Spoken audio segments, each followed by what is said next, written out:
Happy New Year to everyone. Hey, I thought I would live stream. I know there's other people streaming. There's always other people streaming, right? But hopefully you get this notification. And this is a special one, my first giveaway. This year I'll be giving some of my collection away. I've been trying to complete the Millennial collection from DC Comics that came out in around 2000, 1999. And gold embossed, you'll see from the thumbnail. Green Lantern here, number 76. Of course, with Green Arrow, that's when he was with Green Lantern. And uh, these are all embossed, which was pretty interesting because I guess they embossed them, you know, separately from the inside of the comics before they put the cover on. And it embosses actually the symbol that they put the gold foil over on the back cover of these. So, uh, yeah, that's the one that's on the thumbnail, and hopefully it won't be the next one that shows, but that's a great Neil Adams um, book. I'm just going to pull these out and put them back in another box as we go. But the first person that comes in here for the chat, that makes the chat, I know this is kind of unscheduled, so we'll see if somebody comes in here and wins an issue. And I know there's a lot of we'll get to it, but I know there's a don't want to keep anybody in suspense, but there's a lot of Jim Lee fans out there. So we're gonna give away one of the Jim Lee Wildcats Millennial, and we'll see that here in a minute. Um, Another one that was in the Millennial collection is this showcase, early showcase number 9, where Lois Lane gets her first uh, book. Ace Reporter spins off into her own adventures. And that one's pretty readily available, lower in value, but all these are nice collectible. They even had a couple chromium color cover and enhanced ones, and we'll see some of those in this collection. I didn't read the byline up here.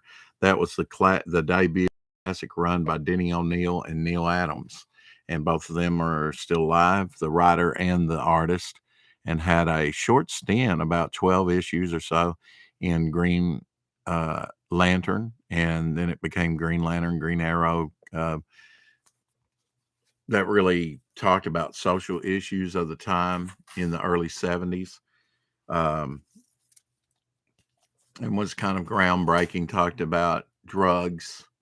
Speedy, the sidekick to Green Arrow, was hooked on drugs, hypodermic needle. Of course, no authority code, and these being reprinted. And down here on these Millennials, you'll see this is April 2000. The debut of classic Superman spinoff, which was Superman's pal Jimmy Olsen. A lot of people try and look this title up under Jimmy Olsen, but it's easy, better to find it under Superman's pal Jimmy Olsen because it was all one title. And then that would have been the first issue of Jimmy Olsen that spun off into his own title, and this would have been in the sort of mid to late 50s in his own title. These back right together, keep them together and not out of order. I got these for various prices. I've had a few in my collection. There's a few that won't be shown on here, but here's Green Lantern number 22 in the Emerald Gladiator soars into the Silver Age. His first appearance, of course, great Gil Kane, classic Gil Kane cover, first appearance of Green Lantern, Menace of the Runaway Missile. And of course, you see his city that he was in down below, probably in the story, but some great Gil Kane stuff early on in Showcase. Showcase was, as you know, probably, but for those that you don't know, Showcase was sort of a debut title and ran for 104 issues. And in fact, I have an acetate cover of oversized that was used in printing of that particular issue, 104, the last issue. So that kind of makes it special. The title ended in, and I will show here. It's the next one. Well, no, we won't show that. Yeah, but here's World's Finest, number 71, the historic beginnings of the world's longest running team up. Of course, Batman and Superman with Robin. And this was the issue that started it. And I believe it was either this or there was an issue uh, of World's Finest where Batman gets superpowers and Batman fights. And I had a stat of that, which I sold. But that's that classic cover there, where they're blasting away, but instead of the bullets killing Batman from the Tommy gun or the machine gun, let's see if it has, well, it has like a magazine there. So I guess you could say machine gun. Tommy gun had like a round magazine. And this came out August 2000. I may, as selected by uh, Millennium edition voters, it says down here. They kind of put out a survey, I think, and asked what issues would you like to see in this millennial run. And here's some of the picks of the millennial. They were reprinted because of the suggestions by fans.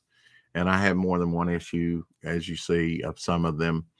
And so we're going to give away at least one extra. And this year I'll be giving away some stuff from my stash. The next one came out in January of 2001.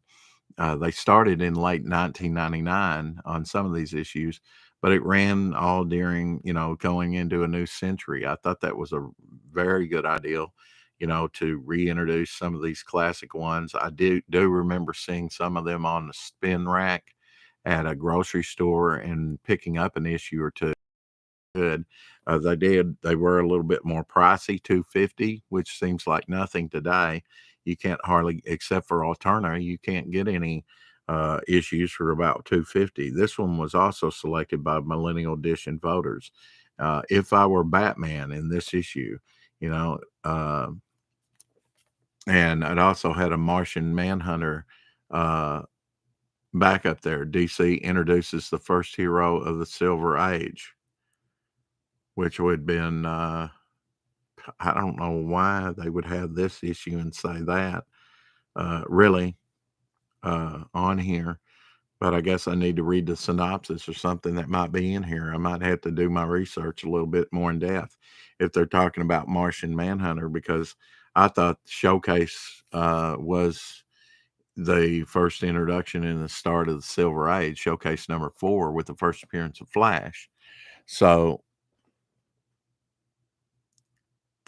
you know, I have to look at this one a little bit more closely, or ask my friend John, who's drawing my own book, Devil Flyer. And if you want to look at one of the covers, that's right now it's just a copy of the pencils he's done.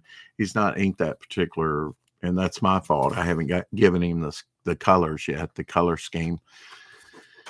But here's the cover to a cover to Devil Flyer. I remarked with the D there in Devil, his trident, his handle of the trident kind of completes the D, although he has a little tail on the top of the a little serif there, I guess you would call it, on the D that indicates that it's supposed to go down. But that was like a happy accident. And one thing that I like about this too, he put like his at least one eye there reflection in the guy that's getting zapped on the cover.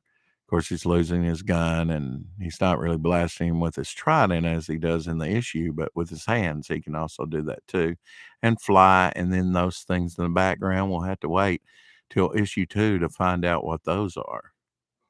Little mystery there. And I love how he did the moon there. Um, but there's a look at that. And I also want to show you, while we're waiting for some more people to come in the chat, or anyone to come in the chat. And if they don't, we'll save that giveaway for another time. But this was my first attempt with another couple characters done by me. And this was a postcard. And I'll be giving away some of these. These I made 150 of. So there's a few more of these than this other card I'm going to show you. But this was have a happy new year, and don't let this one pass you by. Momentum Comics. Of course, I'm called Momentum Concepts because there's some Momentum Comics down in Mexico, and other than it, it says coming in 2016. Had them design it up really nice. I sent them out to, gave them away to some people that I knew, and also mailed them out using the Overstreet price guide for some of their addresses. Even I don't think this first year I sent any out of the United States, but I know with the second one coming up here that I'm going to show you, I sent a few of them out up to Canada, um, and the way I did this is the actual color, I'm sorry, very colorful of, I used scratch, I scratched, the black off and then it had color underneath. It's like scratch board. And I did a whole series, mainly with this character, but other characters of that universe. And of course, it's set in the swamp there. It's like a swamp. Uh, won't give any names at this point, and then this guy here's one of my characters, very mysterious, looking down at him passing by within all this. But this was all scratched off, and the color comes through, and you can get a hologram ones. I have a few that have holographic that you can scratch off. The second card that I have here is the other one. Enjoy the new year. I always came out with these at New Year's and sent them out. My plans were to make one each year and send them out. And I only did it these 2 years in 2016, 2017. Again, Momentum Comics. Most people don't know what this is, but it's a couple eyes, and you see the vines and stuff. That's kind of like a close up, a version of his face that I did, and had it put on the back there. Left room for the stamp, and on of course that would go on the front of it, but had lines put in. um, and this was the first one that I only had 50 of these made, and there's the character there, had it designed out, and this is the first time he says anything.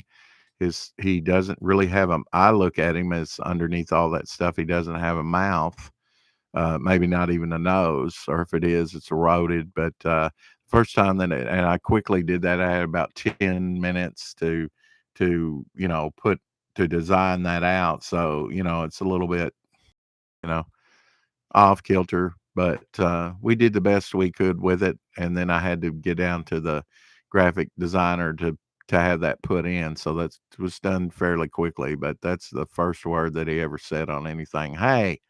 And actually, I have another piece up here that I can show you.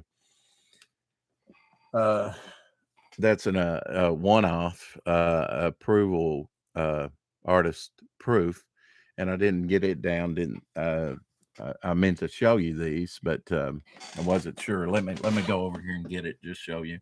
It's basically the same thing that's on the card. Let me show you.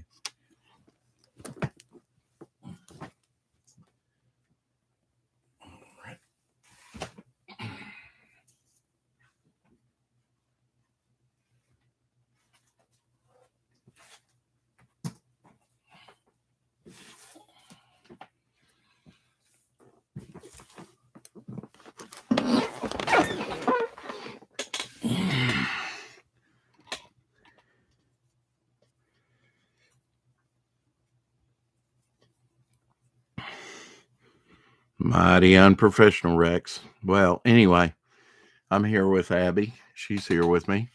And anyway, this is the artist proof for the second art postcard, and that was in 2017, as I said. And that's just like a artist proof we did. They ran off, is this what you want, with the little lines there of the card art. And that was, other things like the background there was added in. But the colors are, again, scratchboard was done from scratchboard. And so you see the colors that was on that. And I like this bit on his forearm that's in purple. He has like hairy things that come off, plant matter on his, although he looks pretty sleek here, and powerful jumping out at you. Actually, on the original artwork, I had a foot removed. I had a foot here on something, but I had that taken out for here to give it more dramatic thrust. But there was only 50 of those cards made. Sorry, I had to step over some stuff there because I've been streaming and bringing things in to show you, and I need to do some cleanup for the new year. Okay, looking at another DC Millennial book. This is the world's finest team makes its debut. So some of this is kind of confusing to me, but maybe this is the first time they teamed up and weren't in the same book. I don't know.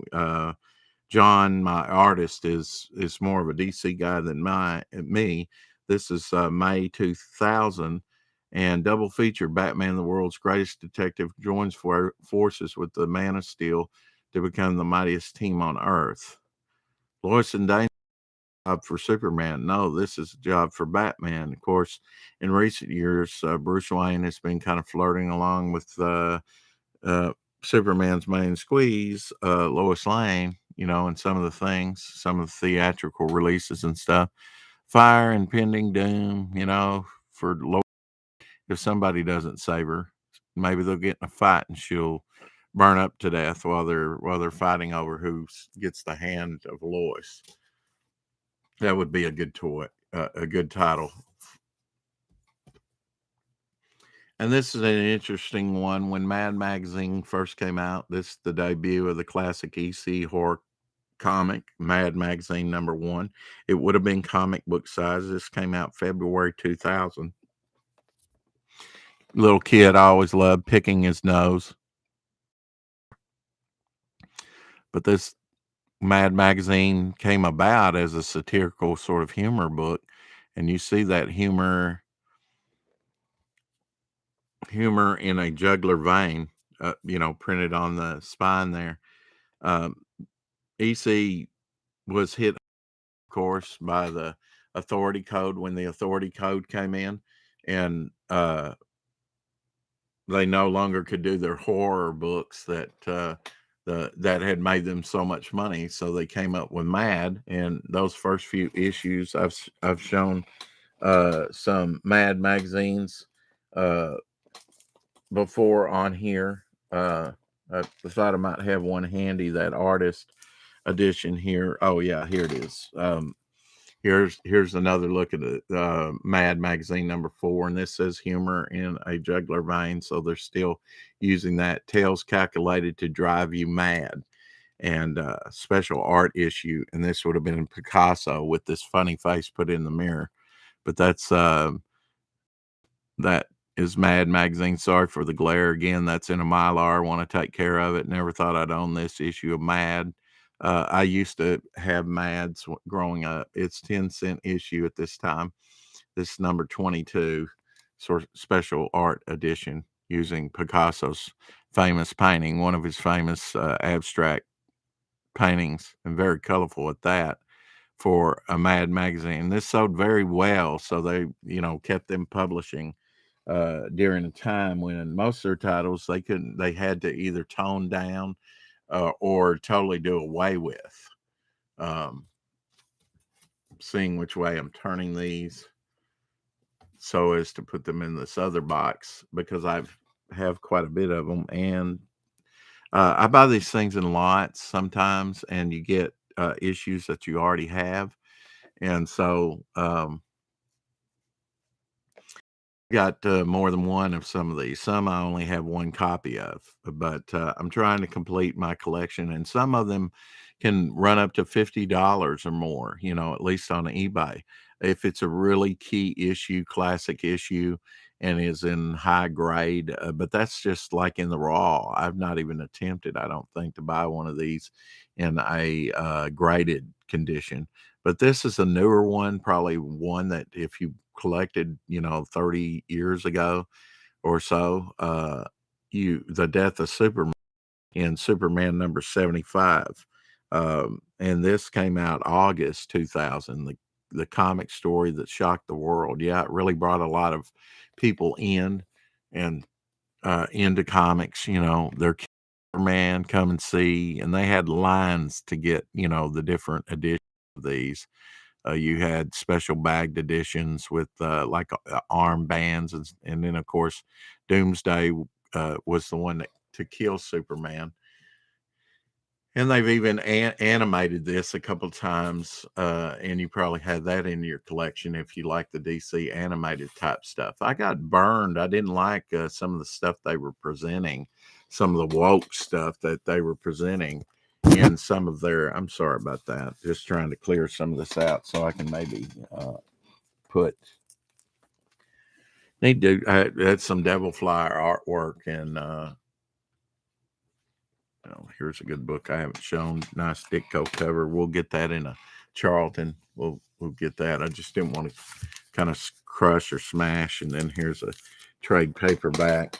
Still waiting on somebody to come in here. I've had a good response, but it being New Year's, they're not coming in is great gain. Also thinking about because I do have a few of these, and I'll just flash this up that I know whoever wrote in here that it's number 48, 1946. They actually labeled it wrong. Newsboy Legion, Golden Age, coverless comic. Thinking about doing a coverless uh, thing. This is from 1945. Actually, I gave 22.25 for that, and I've already shown one Newsboy Legion that has the cover. But this was another one I got, and that's a character from the Golden Age that you've seen in the 90s, was prevalent in the Superman books and other things. Guardian, he goes way back as well too, and I believe Jack Kirby designed him, first came up with him. He had a shield, much like Captain America, that was triangular and yellow. So if you would like to see some other nice coverless, because coverless aren't worthless. I just told you that I paid 22.25 for this one, and it's coverless. But I mean, Golden Age goodness. It's amazing that survives. This is double stapled. I've mentioned on other streams that a lot of Golden Age, due to war rationing of metal and paper, it didn't seem to affect the paper count. There was 100 pagers, a lot of 64 pagers, and the like.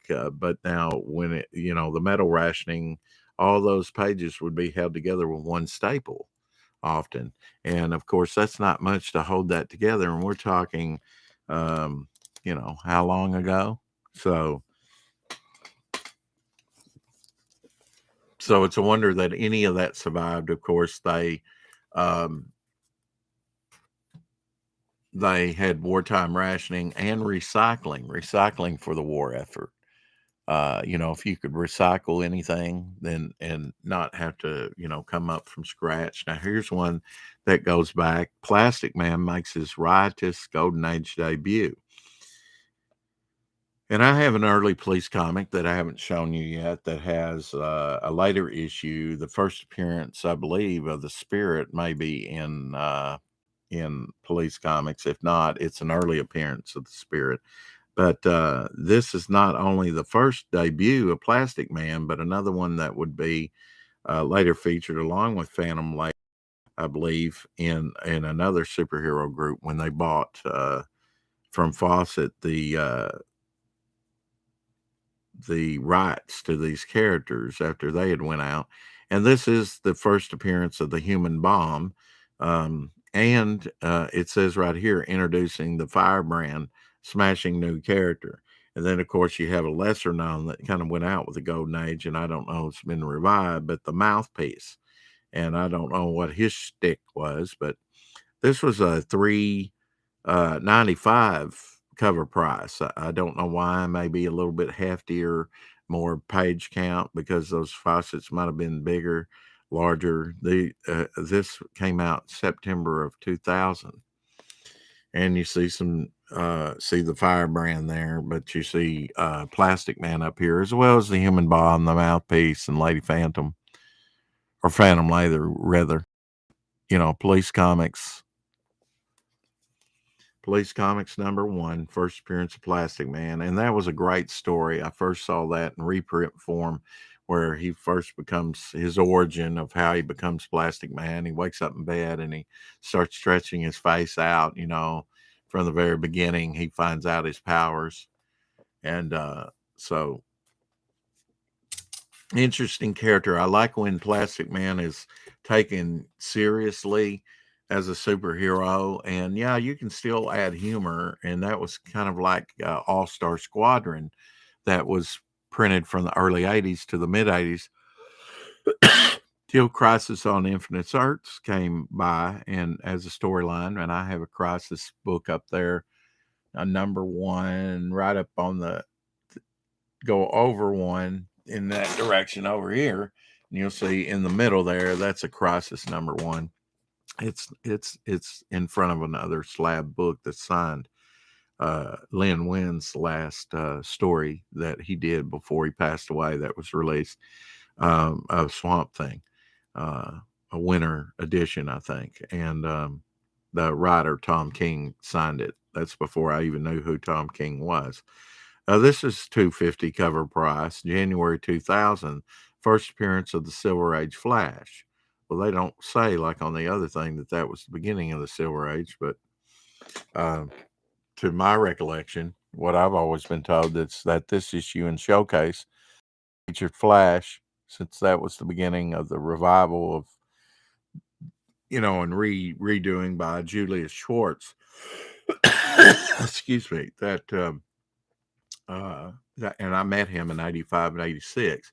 I just heard that he didn't like Stan Lee. I never knew that, but the next year, that in 85 they were 50 years, and then the next year Marvel was celebrating 25 years anniversary, and Stan Lee was at that one briefly uh, for signing. I don't know what else he participated in. I think he showed up for signing, and Julius Schwartz was at that one too.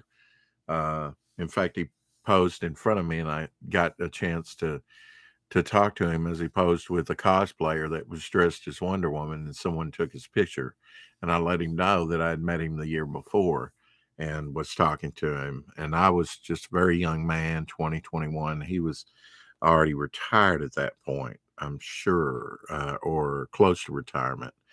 But two great guys. But just here's another issue of that with the film running. I've got a magnet on the refrigerator of this classic cover, and I have a speedster character that I would like to kind of do an homage cover to this. And in fact, I'll work him in to where he can be with the momentum, because he's a speedster, eventually into my comics. If I can do it on this first issue somewhere, I probably will.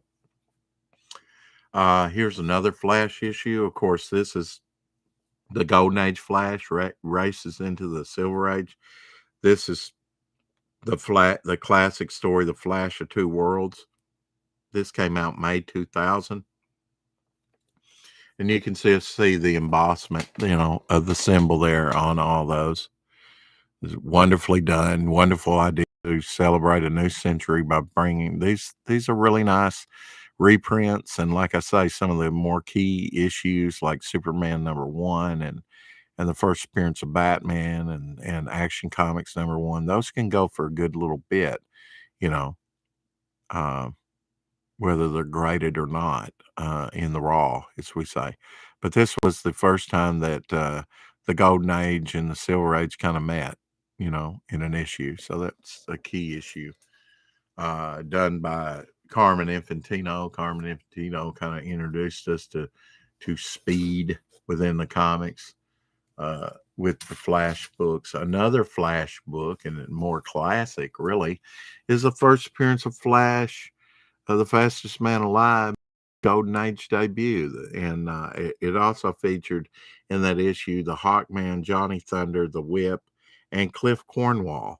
And this was a $3.95, maybe a little bit bigger, because the Golden Age books seemed to be larger page count. And came out September 2000. Certainly the artwork was larger. I have some Golden Age artwork and some, if I can get all my hands in here, just huge pages that they worked on. And I'll show some of that sometime, but I've got to clear some things out here. Still got some stuff stacked up around me from previous streams. Need to clean it out this new year so that I can bring in some more treasure and show you. But there's the cover, the iconic cover where he's saving the girl and stopping the bullet. And then, of course, up there you have Hawkman, Thunder, which is lesser known, and then the really lesser known Cliff and the Whip there. But just simplistic, as a lot of comics were there. It was pretty simple. But now there are some Golden Age that are pretty detailed, pretty far looking, as far as what the future would be in comics. This is an interesting one. I could almost hold up too because they're different. They're the same, but they're different. This is the four I would say cover of that. They did that on a couple others. And then this is the regular. So you could get it both ways. And these were released in June of 2000. None of that information is down here and barcoded on these. The first appearance of the Justice Society of America. So you can see that this one isn't embossed. I mean, all these are kind of embossed, but the millennial sticker on this one is not embossed. It's just printed in gold and flat. But you can see you can see the outline of the letters that, it is slightly embossed on some of this around it, but no barcode or anything down here, just plain with the DC way down at the bottom in the corner. But that was a special one, and it doesn't even have the price, on the front. It's on the back, which, I don't prefer. I like all the information on the front cover so I can look at it at a glance and see the issue, see the price, and maybe the year that it was printed. That's most of the information, excuse me, that I want to know. But here's the regular issue, direct sale. Of course, some of these you might some I remember reading or getting. I no longer have them from my first collection.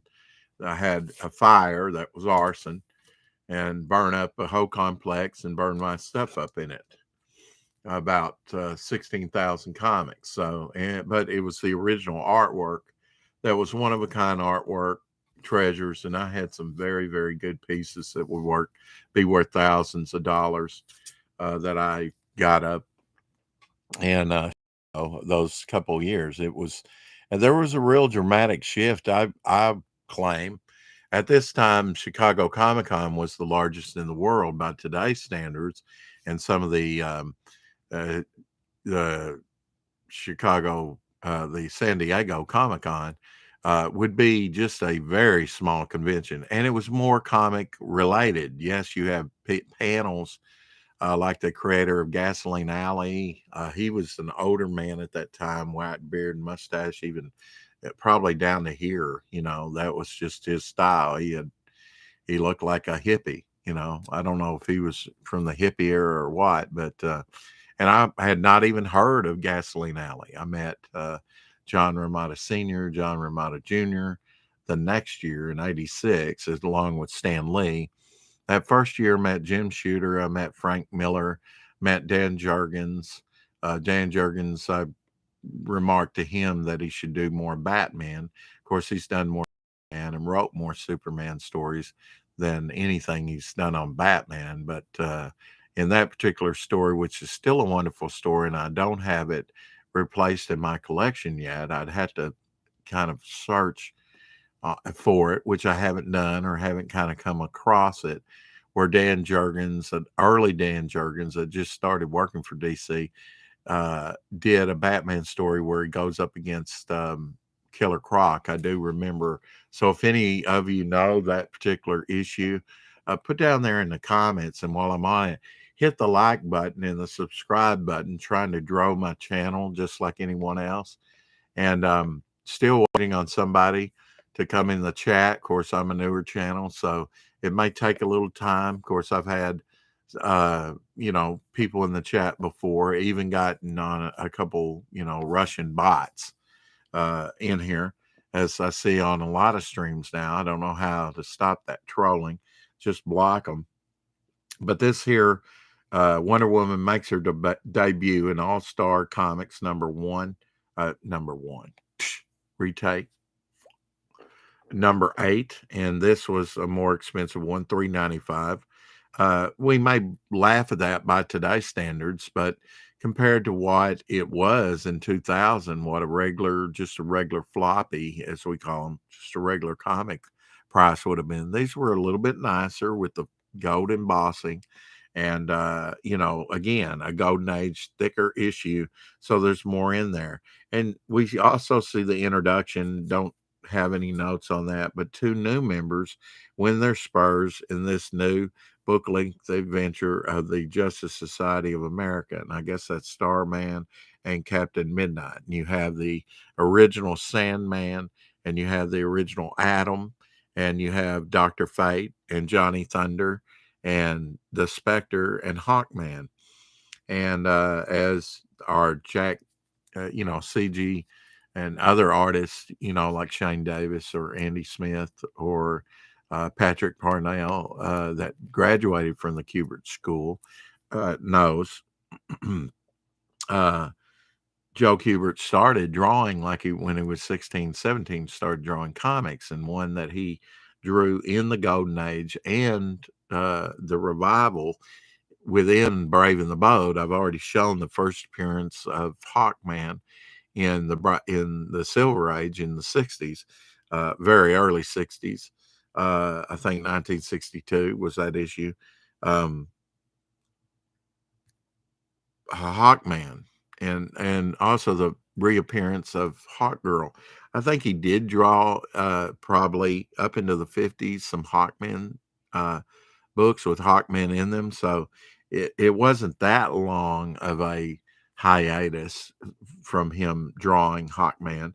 But it's interesting that they left off and that he drew and kind of was known back then in his early style as a Hawkman artist, and then they picked him to draw Hawkman in the Silver Age as well. So this is All Star Comics number 8, and of course Wonder Woman makes her debut within this, and that's very reminiscent of one of the Justice League movies where, is that a crystal ball? Is that a monitor? You had the mist around Starman there. And then, of course, Dr.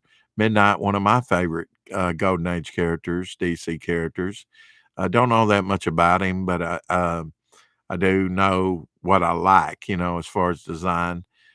He's got the owl on his shoulder, which was kind of a thing with him. And book length adventure. Yeah, some of these Golden Age books could be rather thick. The Justice Society of America, featuring all those that I rattled off from memory. Wasn't a DC guy, mostly Marvel. Marvel's the ones that kind of got me into comics, but still, I do appreciate. And I mentioned this in another stream to mention Dr. Midnight, that there was one of those 60 pagers or 60-cent 100 pagers. And they had done a story in 1942, I believe, of Dr. Midnight. For some reason, it was never published. So actually, that was a new story in a book that was, since it had never been published, of old Golden Age artwork. And we got to see it for the first time in the Bronze Age in that particular issue. I'll try and wrangle that one up, and I'll definitely show it off when I find it. I only got that in about a year ago, so I really didn't know that was out there. So that's a little gem. And I love those 60 pagers. One of the first comics I ever got was a 60 pager from a neighbor of mine who had broken his leg, and his parents got him something to read while he was there. They had a hospital bed within the living room there where he'd lay it out. That was the days when they put this big old plaster cast on you. And I remember him straightening out the, a coat hanger, and you got to be real careful. You scratch yourself and get infected or whatever under the cast, but it just heated up. That plaster would heat up in those old um, plaster cast, and he would poke it down there to scratch with. It must have been very uncomfortable. Fortunately, I've never broke a bone in my body. Cross your fingers, knock on wood. Uh, Our Army at War, number 81, is the next one. Sergeant Rock blazes into action for the first time. And there was a lot of prototype issues with the first appearance of Sergeant Rock. Um, this one was $250, so one of the lesser expensive ones. It was a very short introduction of the character. By prototype, I mean that there was a lot of settling. Is he going to be a sergeant? Is he going to be, there's a little debate, kind of like Wolverine's first appearance. Is it in 180? I would argue yes. He's only in one panel, but he speaks multiple times. He introduced, it's really the appearance of him calling himself Weapon X too, Wolverine and Weapon X. So Weapon X and Wolverine's first appearance, I believe, is in their first appearance, not just a cameo. A cameo is like maybe one panel, and certainly he is in one panel. But of course, he's not on the cover. If he'd been on the cover, I think maybe fans would say 180 is his first appearance. I do have a lower condition 180, a little late, probably. As long as I've been collecting, I should have gotten a first appearance of Wolverine. I didn't even collect that. Of course, we didn't have the internet. And to buy things off of a large time that I was collecting. And I never had a 181, and only within, the last 10 years got a 180. Thought, well, I need to get at least that issue in lower grade if I can. Paid about $15 for it. Even in that lower grade now, it would go for about 80, 90, maybe $100. Really his true first appearance, but there's a lot of debate about that. They call it his first full appearance in 181. But enough about that. This one, there's some kind of debate, and it may only be in my own mind, what the first Sergeant Rock appearance was. And they call subsequent appearances, while they were defining that character in print, of as prototype, leading up to. And they do that with some of the early Marvel characters that may not have even looked like the finished thing. That I can see. But Sergeant Rock looked pretty much, whether he had the rank of sergeant or not on his shoulders, was pretty much defined, in the first time that they put him in there. And they just had to sand off the rough edges. But DC says number 81 is his first appearance, so we'll go with that for the sake of our argument. It does say featuring The Rock of Easy Company and other explosive battle action stories. And of course, they like to fire those machine guns. And you have, he's a Nazi, that they're fighting Nazis, because on the red grenade there, in glorious, Nazi red, they have a swastika. So, and this is outlawed in like Germany and other places in South America. They would have to, cover up that swastika. You can't, it's against the law to have anything like that. After the war, they're a little bit shy about doing that. I've seen them do that with a big treasure edition, and I'll be showing some of that, where the Wonder Woman Superman treasure edition that came out in the 1970s, the big treasure editions that were quite large and would mostly be reprint stuff. I guess all reprint stuff. But a few of them may have original materials in it. What I liked was Adventure Comics, their last 2 years, where they had digest size books. And yeah, of course, they had the Blue Ribbon and others. I had a nice little, shelf full of those things, and it exposed me to a lot of stories, a lot of artists and things that I normally wouldn't see. But for $1.50, or sometimes when they first started out, 97 cents, the price changed over time. And the content, they'd have a year in, like the awards, what they considered, they might have an Alan Moore Swamp Thing story, something that had a lot of acclaim. But I got exposed to like Jonah Hex and Sergeant Rock. I really and my friend over in Tennessee loves war books like Sergeant Rock, so he'd jump on that in a minute. But I wasn't so big into war, and I was more into the superhero thing. Here's a revival of Mike Kaluda. I can never hardly think of his name. I really had to think on it. I believe he was hired by Jack Adler, who was the colorist and the archivist at DC I've talked about. But they had a revival here, and I know that Jack Adler worked on some of those covers, probably the Shadow series, coloring it, because there's some gray tone covers, partial gray tone, that were being really phased out. They used it sparingly in uh in the Silver Age in the 60s. But you got a lot of gray tone covers in GI Combat, and some of those GI Combat, and I do have a good run of those. In fact, at one time a couple years ago, I was trying to buy um just the gray tone stuff, because I knew it was done by Jack Adler more than likely. He's the one that used to like that, and also in Sea Devils, it was used a lot on the covers.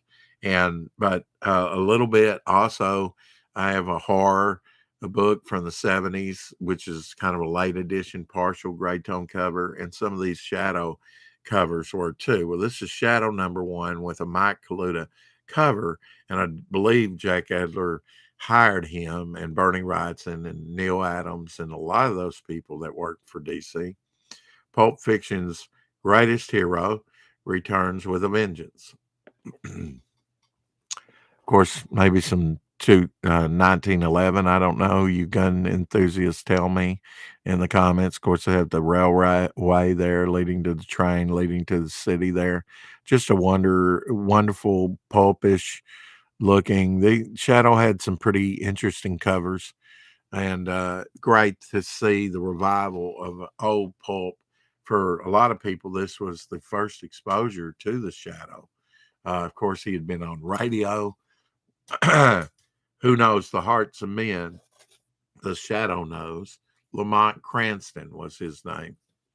And radio, of course, before television, was the theater of the mind. You had to make up with your own imagination. Um, some of these things in your mind's eye. Um, I love that theater of the mind. I like movie serials that you go every Saturday as a kid and have a Saturday matinee, which would have, like, even when I was a young kid in the 60s and early 70s, they ran a cartoon like Woody Woodpecker or Bugs Bunny and things like that before, and you might see some shorts before, short little film things on different things before you would get to the main movie. And on longer running movies, you would have an intermission where you could go use the bathroom or go to the concession stand and get some more popcorn and Coke. I remember, you probably remember also, or seen the red and white striped boxes that you could get, the small size. I often got those with the popcorn in it.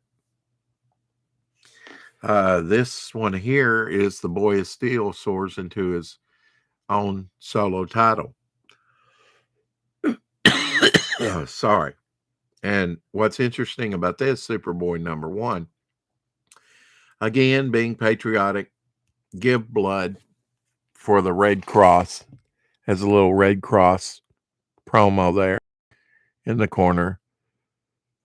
urging people to give blood. And I also like the fact that he's peeling back, kind of breaking the fourth wall, not looking or talking to the reader, but he's letting know this is a read, and he's telling the kids.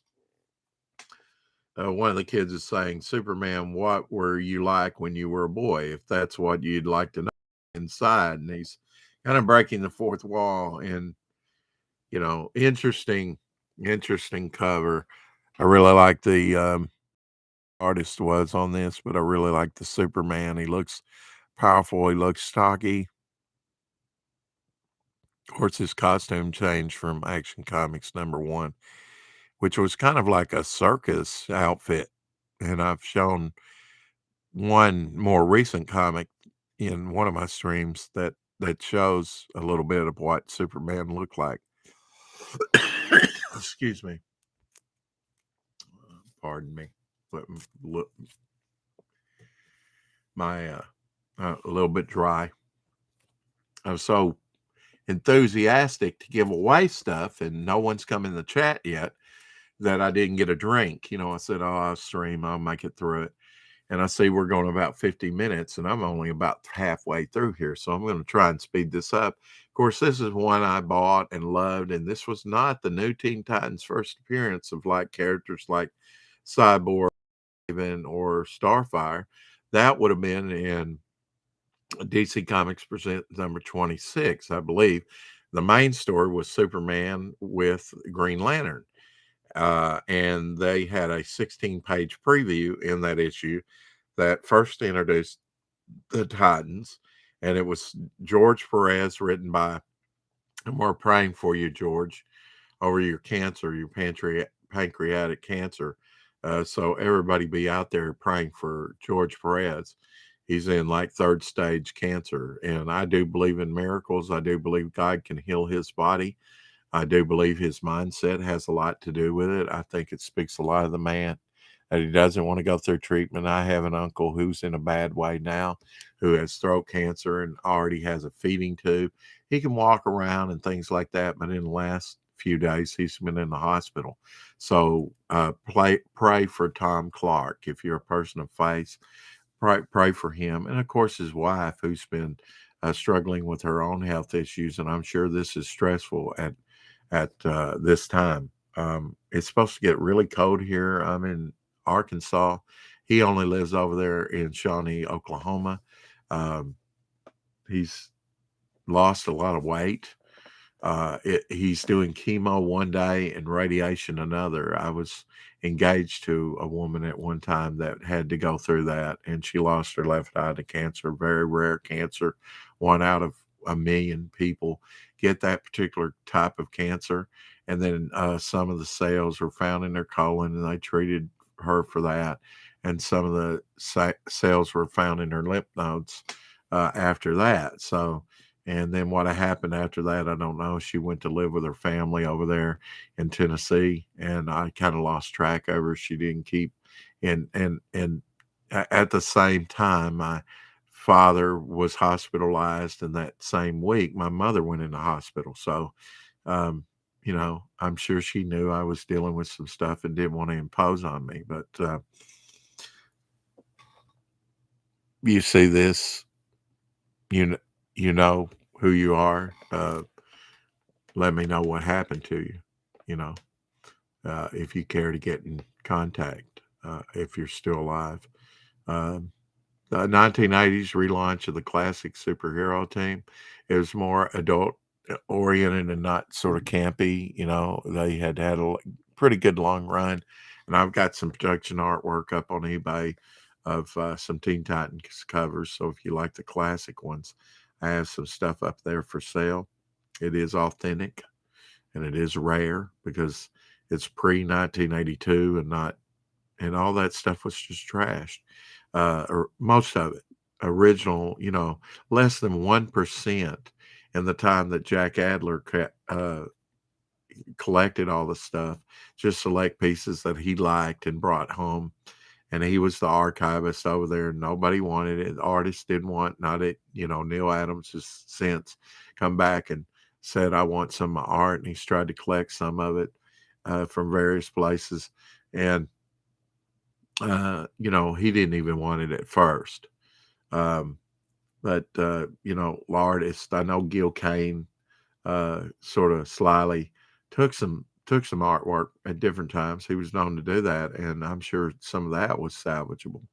Wasn't done away with after his death. And as I said in another, um, in the one where I showed so many Conan pages by John Buscema,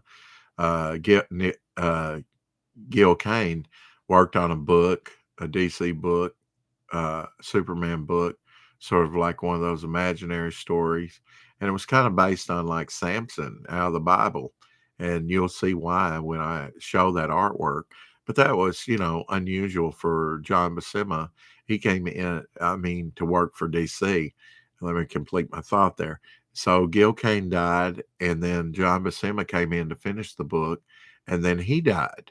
And Kevin Nolan came in and completed. He did the cover and completed the book. So you had three artists to get that one book out. And so a lot of you probably had this. I remember when it came out. Just a wonderful read at the time. Was one of my favorites. Teen Titans #1. Great George Perez artwork. Of course, I was met George Perez in 1986. I wanted him to do a drawing, but he said, "Oh, I don't do that anymore." Of course, he would, if he does it for one, he'd be swamped. I know artists said, I'm going to take about 10 names and they maybe get 5 done. Met Steve Lytle and his wife. His wife was pregnant at the time with their first child. Excuse me. Dry. Should have got something to drink. But I was so excited to get on here and give something away, and no one's come into the chat. I guess they're in other streams, or they're sleeping, or they're at New Year's parties, or perhaps they're already in bed. I don't know. It is, at least here where I am in Arkansas, it's almost 10:30. Supposed to get cold, and stay that way for about the high tomorrow is supposed to be 31. And it's been raining, so it's going to be that damp cold. This is the first issue of the classic Maxi series we called in the early 80s. When I had my comic book store in 82 and 83, you had what we call Maxi series, like Camelot 3000. That was my first exposure to Brian Boland artwork. And then another one that you might know, Watchmen #1, that came out September 1986. And this is one of 12. And in fact, John did us 2 buttons that we could wear to conventions like this. Smiley button, which I loved from the 60s and 70s anyway. I even did a big canvas because I paint as well. So I hope put in the future some of my paintings. This right here is a painting that just a fan art thing that someone did. Might have been a kid. I don't know exactly how old the artist was, but that's of the TARDIS, the Doctor Who's police box floating through, little bitty canvas that I bought on eBay.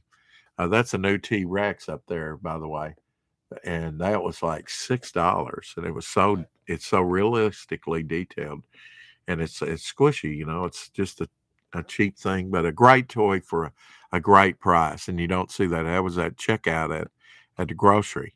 Sometimes you find, in groceries were some of the last places that you could find direct ones.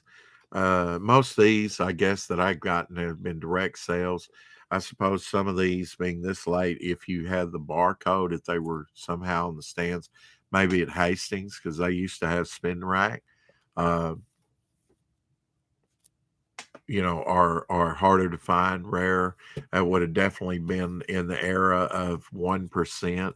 At 1% of the run made it to the stores like that, or made it to drugstores, or whoever was, very few people had them on the stands at that time. They were all going to comic book shops, direct sales, like it says.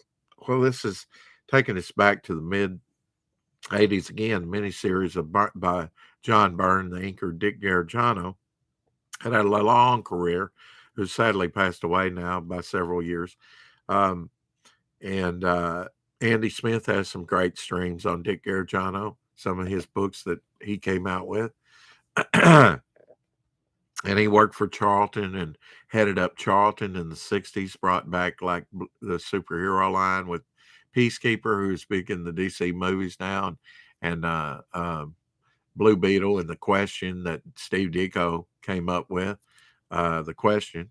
Um, the Man of Steel, #1. I bought this off the stands, I'm sure. The Legend Begins.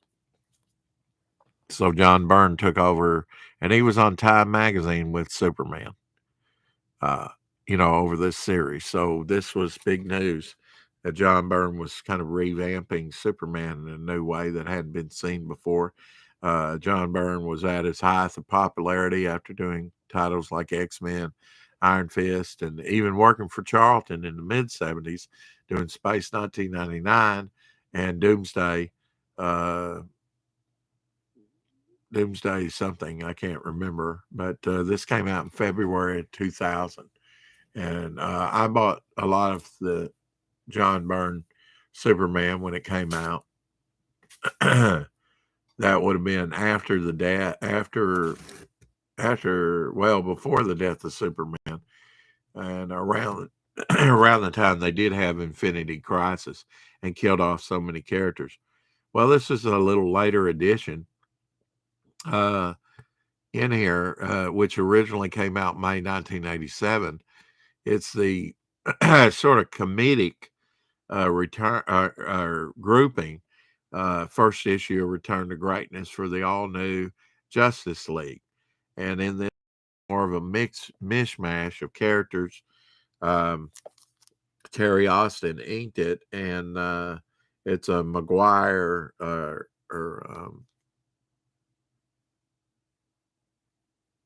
well, I forget the artist's name. It's Maguire. Yeah, cover. Story by Giffen and DeMathis. So, want to make something of it, Guy Gardner says, sort of plucked from obscurity. And you have Mr. Miracle and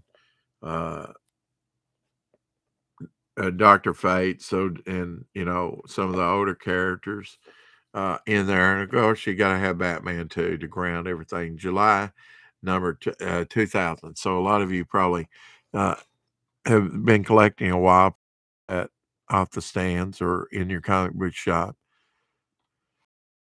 You see, that's just blank there, reproducing. I don't know if that was done on purpose or what, but didn't want any interference, then think that was a barcode that could be scanned. And talking about Crisis on Infinite Earth, which was written by Marv Wolfman, that already established themselves with Teen Titans, and drawn by George Perez and inked by Dick Gargiano, that we talked about before. The debut of an epic maxi series that destroyed a lot of the worlds. The reason they did this Crisis on Infinite Earth, and here's what it looks like. I have one of those up there. Here's a close though, and the way it looked, I liked how they tilted them like this on the cover to feature the book. Of course, they couldn't line it up just exact. They kind of did a little bit dramatic tilt with that, a little different. And they were like 50 up here, celebrating their 50th year when Crisis came out. And maxi series is an interesting thing. A mini series might be 3, 4, 5, 6 issues, but usually if you go to like 12 issues like that, like probably one of the first was Camelot 3000, as we talked about, and Crisis that went to 12 after that. And certainly there were others, but the maxi series was very prevalent in the 1980s as a new thing that they did with comics. And this was pretty neat. Kind of had a gold feel to it, printed gold ink, celebrating their 50th year. And it brought in characters that probably I had not seen, like Anthro, the cave boy, that had his own short little run in the 1960s. And here's the Sandman, Master of Dreams, the debut issue of the modern day Sandman. And I really like that. I owned a copy of this. I sadly do not own another copy of a copy of that. This was a early Vertigo book, but what I liked about it, and you'll see it on this cover, this was $2.95, a little bit more, than $2.50. February 2000. So they did release some of these more than one a month on the stands or in the comic book stores. Um, but Sandman had this shadow box, collage like that they would later do in Doom Patrol on a few covers, and that they would do for Black Orchid and her own series. They had these collage type covers, and especially in early Sandman, I've even seen an Aquaman one that uses this shadow box kind of collage type thing. Here you see a shell and a little Buddha and a time piece and some flowers and a cat and other things in the little boxes, and he's done really sketchy, he's the master of dreams. And this was a sort of a new style of writing. I think that just cinematic things that were going on with Batman with Frank Miller with the Dark Knight series, and then certainly in Saga Alan Moore from England writing his epic Swamp Thing run. Um, I'll give you a quick view. I think probably went over time on this one, and we'll pick this up in the next stream in here just a minute. I'm going to take a break, get myself something to drink. But this is what we're going to give away. Didn't have sadly anybody in the chat yet. And of course, I haven't stopped it. So, but they'll win this, the first comic of Wildstorm Productions, the very first one from Wildstorm. Of course, it's Jim Lee's, and he's got his name there, Jim Lee Wildcats, which is covert action team, maybe. I don't know. It's kind of obscured by first sense-shattering issue, Jim Lee cover. And I know there's some younger collectors out there, and they probably have this one, but they may not have the Millennial. So if somebody gets in the chat on my next stream, they're going to win this issue, and I'll send it to them. They just need to DM me on Twitter, which is Devil Flyer Momentum. You can look it up underneath that if you're not already on my Twitter. But we'll wait and give that away the next stream, and I will pick up this box and show you the rest of them in another shorter stream.